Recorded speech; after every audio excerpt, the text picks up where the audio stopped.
I don't know how much of the show tonight you've been able to see and how closely you've been following the way that we've been covering it, but I guess I want to ask you how dangerous you think this is. I feel like, obviously, the immediate danger to the Ukrainian people is blunt and can't be overstated.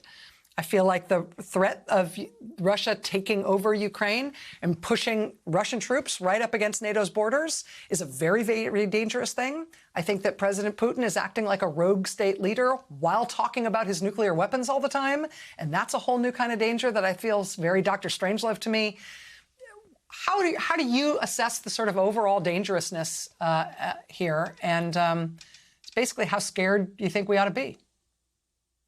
Well, of course, I loved watching Ambassador Mike McFaul. What a heart as well as a brain, and the way he articulates things is so clear. You and he are both correct. This is a very dangerous situation, and I think that the president is beginning to, in a very clear way, articulate that the Kremlin is a criminal enterprise. It's not a government, a legitimate government that with which you can do normal negotiations or diplomacy. This is a criminal enterprise that not only uses poison against their own people, they use cyber to wreck institutions and destroy people's lives. And clearly they are not reluctant at all to use blunt force, all types, to change borders and achieve their end.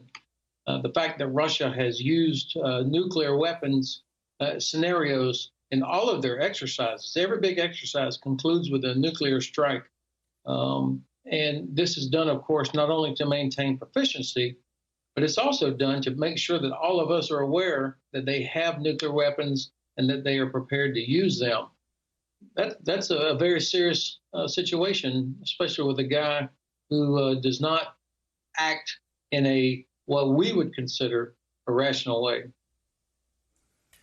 What is the role of the United States military in trying to limit the danger that you're describing, in trying to increase the pain, reduce the potential reward for Putin here? Obviously, President Biden is clear as day that there's not going to be any U.S. troops fighting in Ukraine. But we are seeing thousands of Americans deployed to Ukraine's borders. And that wouldn't be happening if there wasn't a reason to do it. What does the U.S. military contribute to America's capabilities here as Putin seems to still be expanding his attack? Well, of course, as is designed in our Constitution, the military is an instrument for use by the civilian leadership.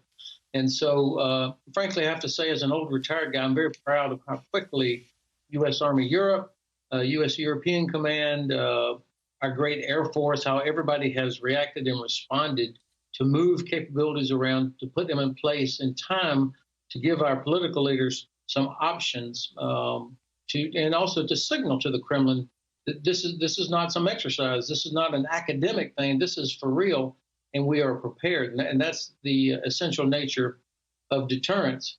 Now, I had a good friend from Lithuania a couple of years ago was talking to me about how much they wanted to have American soldiers there. I said, why is it so important to have Americans here? We have allies from multiple countries. He said, General Hodges, Russia has never fought against American soldiers. They are scared of American soldiers. That's why we all want American soldiers, Americans here. And I think, actually, this is probably going to be one of the outcomes of President Putin's reckless and terrible calculations. He's going to end up with permanent basing of American soldiers in Poland, Lithuania, Romania, Latvia, and Estonia.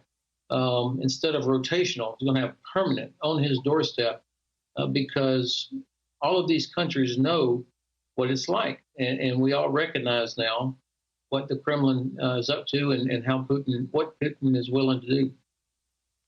Yeah, he's settled the argument as to his malign intentions. He has proven all of his worst critics correct in an irrefutable way. Retired Lieutenant General Ben Hodges, former commander of the U.S. Army in Europe. General, it is great to see you. Come back soon. I'd love to have you back as soon as you're ready. Thank you, Rachel.